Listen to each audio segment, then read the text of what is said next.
Dear students, very good morning. Malnao Public School Inter College welcomes to all the students of Malnao Public School in the online class of Social Science. Dear students, आज आपका history के chapter 1 में history के part में आपका चला था क्या, यूरोप में राष्ट्रवाद का उदय। यूरोप में राष्ट्रवाद का उदय पहला चैप्टर का हम अध्ययन कर रहे हैं और इसमें हम महत्वपूर्ण शब्दावलियों के बारे में सीख रहे हैं। जैसे कि मैंने बताया था कि जब हम महत्वपूर्ण शब्दावलियों को अर्थात चैप्टर से संबंधित महत्वपूर्ण शब्दों को हम जान लेते हैं तो हमें वो पाठ बिल्कुल सही तरीके से अच्छी तरीके से समझ में आ जाता है। ठीक है, तो इसीलिए हम शब्दावलियों को भी देख रहे हैं और उन शब्दों के मतलब को समझने का प्रयास कर रहे हैं। ठीक है, तो इसके बाद में नेक्स्ट जो शब्दावलियां हैं यह है महत्वपूर्ण शब्दावली एवं महत्वपूर्ण व्यक्ति। तो सबसे पहले जो शेष बची हुई महत्वपूर्ण शब्दावलियां हैं उनको हम जान लेते हैं। ठीक है, नंबर 1 जो शब्दावली दी है वो क्या है, विचारधारा। क्या है बताओ, विचारधारा। पहले हम शेष बची हुई शब्दावली को पढ़ेंगे, शब्दावली का अध्ययन करेंगे और उसके बाद में यूरोप में राष्ट्रवाद के उदय से संबंधित हम महत्वपूर्ण व्यक्तियों के बारे में अध्ययन करेंगे। महत्वपूर्ण व्यक्तियों के बारे में जानेंगे कि वे कौन कौन सी पर्सनालिटीज थी, वो कौन कौन से व्यक्ति थे जिन्होंने यूरोप में राष्ट्रवाद के उदय में महत्वपूर्ण भूमिका निभाई थी। ठीक है, तो सबसे पहले हम देखते हैं क्या विचारधारा। विचारधारा क्या है आइए जान लेते हैं। कह रहा है क्या कि हमें इसके पहले भी एक बार बता चुके हैं कि विचारधारा क्या होता है। विचारधारा का मतलब क्या होता है, सोचने का तरीका। सोचने का तरीका कहेंगे क्या कि फला व्यक्ति की विचारधारा जो है वो दूसरों से अलग है, ऐसे कहते नहीं कहते हैं। तो विचारधारा का मतलब होता है सोचने का तरीका, सोचने का ढंग कहलाता है विचारधारा।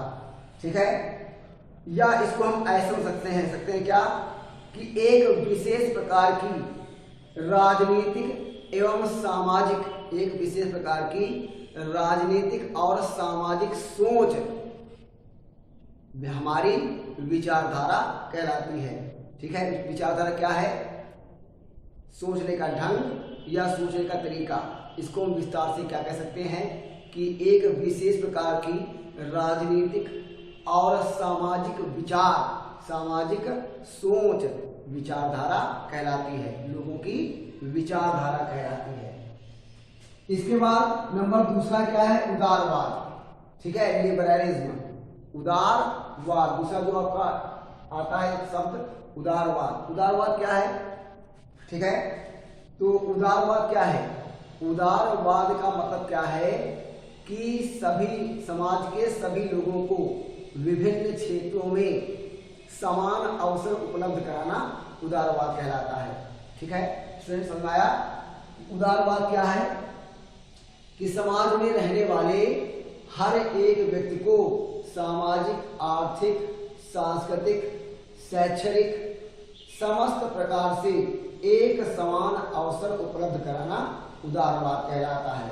ठीक है, या हम ऐसे कह सकते हैं क्या कि उदारवाद क्या है, अब चूंकि ये यूरोप के राष्ट्रवाद से जुड़ा हुआ शब्द है तो उदारवाद क्या है, कह रहा है क्या कि यूरोप में 19वीं शताब्दी, यूरोप में 19वीं शताब्दी के मध्यम वर्ग के लोगों एवं बुद्धिजीवियों के द्वारा प्रोत्साहित, मध्यम वर्ग के लोगों और बुद्धिजीवियों के द्वारा प्रोत्साहित, समझ लीजिए कि यूरोप में 19वीं शताब्दी में मध्यम वर्ग और बुद्धिजीवियों मतलब बुद्धिमानों के द्वारा प्रोत्साहित वह विचारधारा जिसमें अधिक से अधिक राजनीतिक एवं आर्थिक क्षेत्र में सभी को समान अवसर उपलब्ध हो। ठीक है स्टूडेंट्स, क्या है कि 19वीं शताब्दी में यूरोप में मध्यम वर्ग के लोगों और बुद्धिजीवियों के द्वारा प्रोत्साहित, ठीक है, प्रोत्साहित वह विचारधारा जिसमें यूरोप के लोगों को या यूरोप के समाज में सभी लोगों को, समाज के सभी लोगों को राजनीतिक और आर्थिक क्षेत्र में समान अवसर उपलब्ध हों, इसे कहते हैं क्या? उदारवाद। उदारवाद।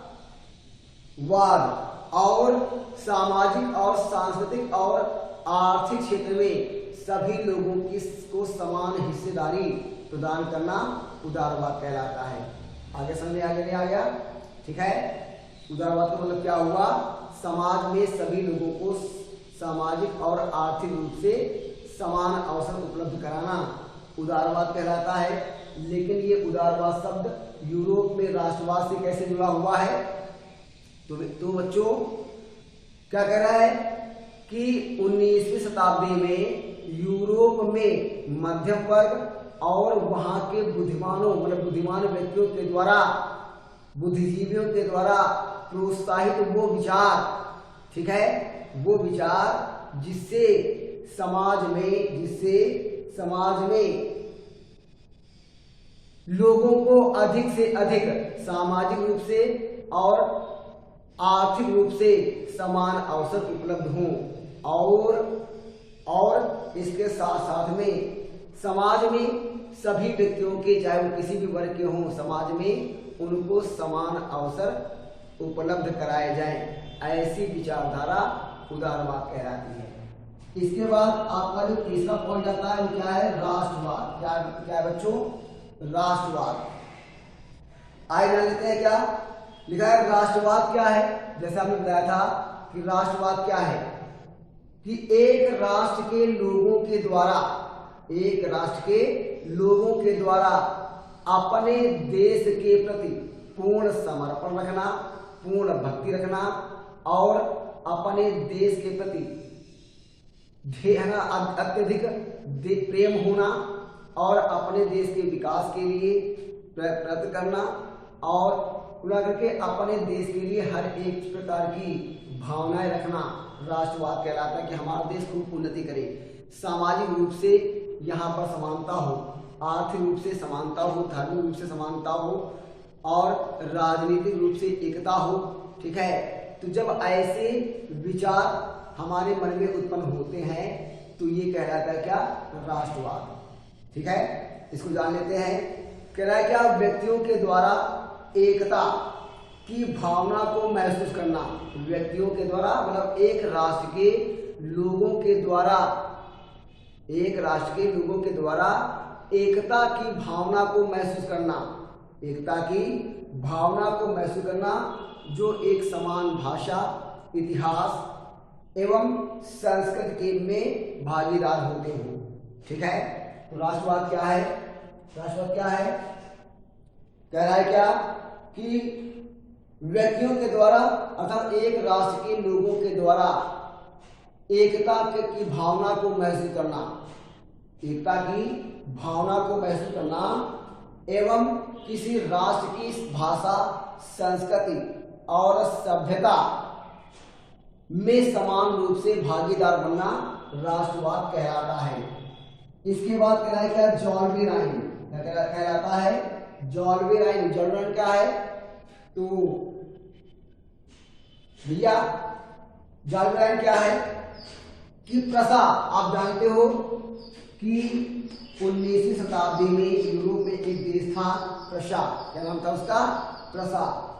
और प्रसा जो था वो एक राष्ट्र नहीं था, है ना, बल्कि था तो एक ही राष्ट्र, लेकिन उस समय आज के 3 देशों से मिलकर के बना था प्रसा। नंबर 1 कौन सा था? जर्मनी, ठीक है। नंबर 2 आपका था क्या?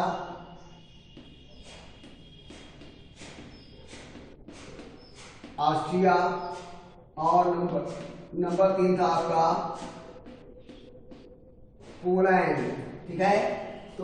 तो वर्तमान में जर्मनी, ऑस्ट्रिया और पोलैंड, वर्तमान के जर्मनी, ऑस्ट्रिया और पोलैंड, इन तीनों देशों के संगठित क्षेत्र को कहते थे प्रशा। ठीक है, क्या कहते थे, प्रशा। और प्रशा का जो मुख्यालय था, जो राजनीतिक मुख्यालय था, वो था जर्मनी। क्या था, जर्मनी था। तो जब प्रशा का विखंडन हुआ, जब प्रशा का विखंडन हुआ तो प्रशा को विखंडित करके बने कौन कौन बने, वर्तमान के जर्मनी, ऑस्ट्रिया और पोलैंड। ठीक है, तो जार्गेलाइन क्या था कि प्रशा की पहल पर, है ना, प्रशा की पहल पर एक शुल्क संघ जो स्थापित किया गया था, प्रशा की पहल पर एक शुल्क संघ स्थापित किया गया था, जिसे हम जॉल्वे राइन शुल्क संघ के नाम से जानते हैं। और इस जॉल्वे राइन जो कि क्या था, प्रशा की पहल पर स्थापित एक क्या था, एक शुल्क संघ था, एक शुल्क संघ था, जिसका उद्देश्य था क्रांतिकारियों की मदद करना।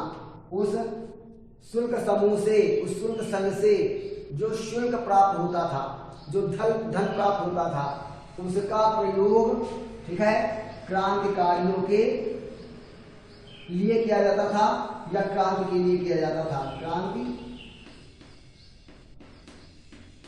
के लिए। ठीक है, क्रांतिकारियों के लिए, क्रांतिकारियों की मदद के लिए प्रशा की पहल पर स्थापित एक शुल्क संघ था, जिसे हम जॉल्वे राइन के नाम से जानते हैं। ठीक है, समझ गए बात।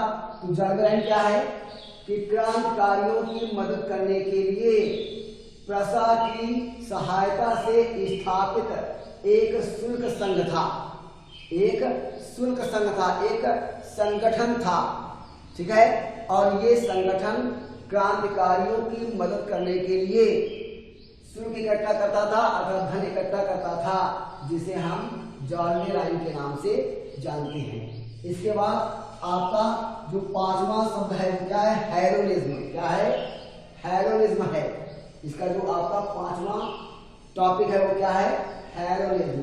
तो हेरोनिज्म क्या है ना, हेरोनिज्म क्या है, प्राचीन यूनानी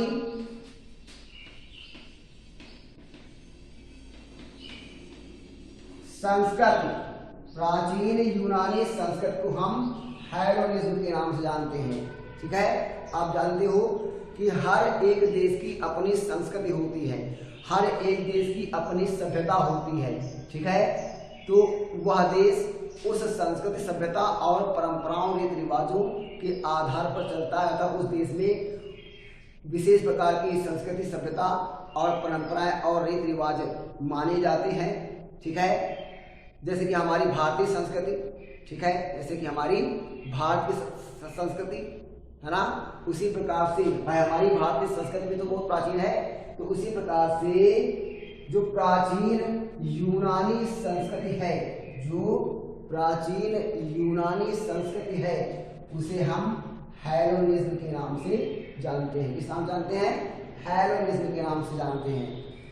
इसके बाद आपका आता है क्या, क्रांति। क्या आता है आपका, क्रांति। क्रांति क्या है, तो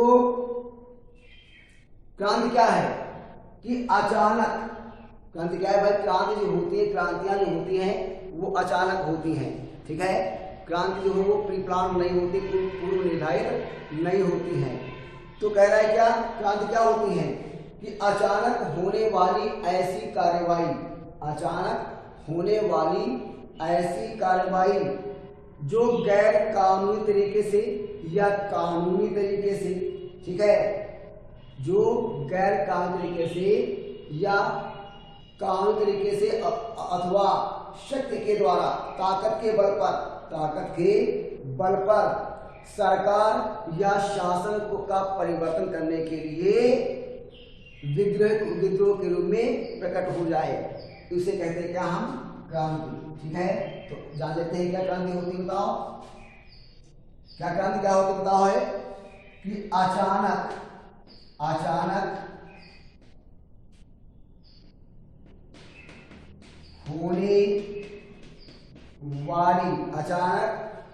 होने वाली ऐसी ऐसी कार्यवाही, ठीक है, ऐसी कार्यवाही जो गैर कानूनी तरीके से, जो गैर कानूनी तरीके से अथवा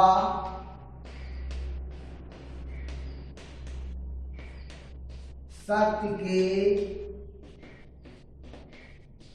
बल पर, अथवा सत्य के बल पर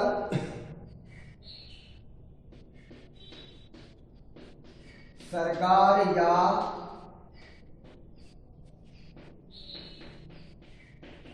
शासन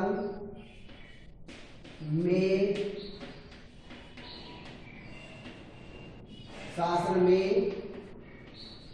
परिवर्तन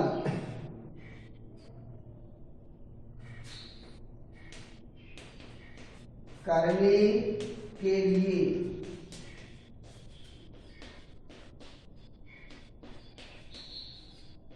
विद्रोह के रूप में प्रकट हो। कहने में मतलब क्या है, कारण क्या है कि अचानक होने वाली एक ऐसी कार्रवाई जो गैर कानूनी तरीके से अथवा सत्य के बल पर सरकार या शासन में परिवर्तन करने के लिए विद्रोह के रूप में प्रकट हो।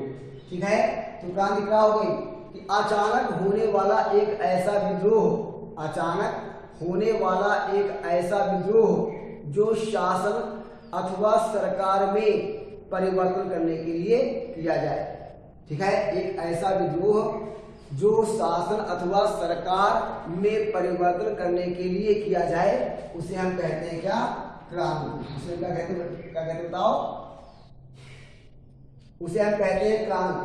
तो इस प्रकार से ये 6 महत्वपूर्ण शब्दावलियां हैं जिनको हमने आपको समझाया है और आपको क्या करना है, इनका अध्ययन करना है। तो विचारधारा हमने क्या बताया, सोचने का तरीका, अर्थात एक प्रकार की राजनीतिक अथवा सामाजिक सोच, ठीक है, जिसमें एक प्रकार के सामाजिक अथवा आर्थिक समानता को उत्पन्न किया जाए। ठीक है, तो क्या होगा वो आपका विचारधारा। उदाहरण क्या है, हमने बताया कि समाज में आर्थिक रूप से और सामाजिक रूप से समाज में रहने वाले सभी लोगों को समान अवसर उपलब्ध कराए जाएं।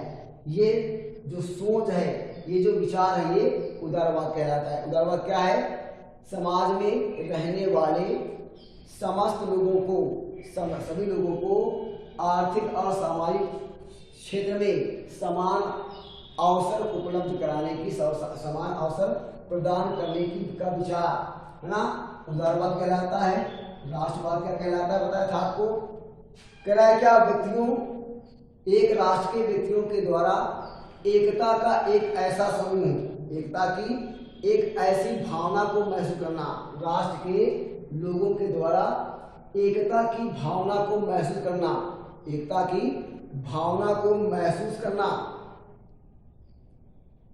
ठीक है, जो एक भाषा, एक संस्कृति के प्रति समर्पित हूं। जानवर क्या है, हमने बताया ना, एक शुल्क संस्था प्रसा की सहायता से स्थापित एक शुल्क संघ था, जानवर। ठीक है, और इससे प्राप्त होने वाले शुल्क का प्रयोग क्रांतिकारियों की मदद करने के लिए किया जाता था। बताया हमने आपको। हेलेनिज्म क्या है, प्राचीन यूनानी संस्कृत को हम हेलेनिज्म के नाम से जानते हैं। और क्रांति क्या है, एक अचानक होने वाला विद्रोह जिसका उद्देश्य सरकार या शासन में परिवर्तन करना हो, ऐसी क्रांति, ऐसा विद्रोह क्रांति कहलाता है। ठीक है स्टूडेंट्स, तो ये 6 जो शब्दावलियां हैं इनको आपको अध्ययन करना है, पढ़ना है चैप्टर 1 में। ठीक है, चैप्टर 1 में महत्वपूर्ण शब्दावलियों वाले पार्ट में सब दिए गए हैं और इनको आपको वीडियो के माध्यम से पढ़ना है और ज्यादा अच्छे तरीके से समझने के लिए चैप्टर 1 में इस महत्वपूर्ण शब्दावलियों को पढ़ना है। महत्वपूर्ण व्यक्ति जो है ये हम आपको अपने अगले वाले वीडियो में बताएंगे, ठीक है। महत्वपूर्ण व्यक्ति जो रह गए हैं, जिन्होंने यूरोप में राष्ट्रवाद के उदय में महत्वपूर्ण भूमिका निभाई, उन महत्वपूर्ण व्यक्तियों के बारे में हम अपने अगले वाले वीडियो में पढ़ेंगे। तब तक के लिए गुड बाय।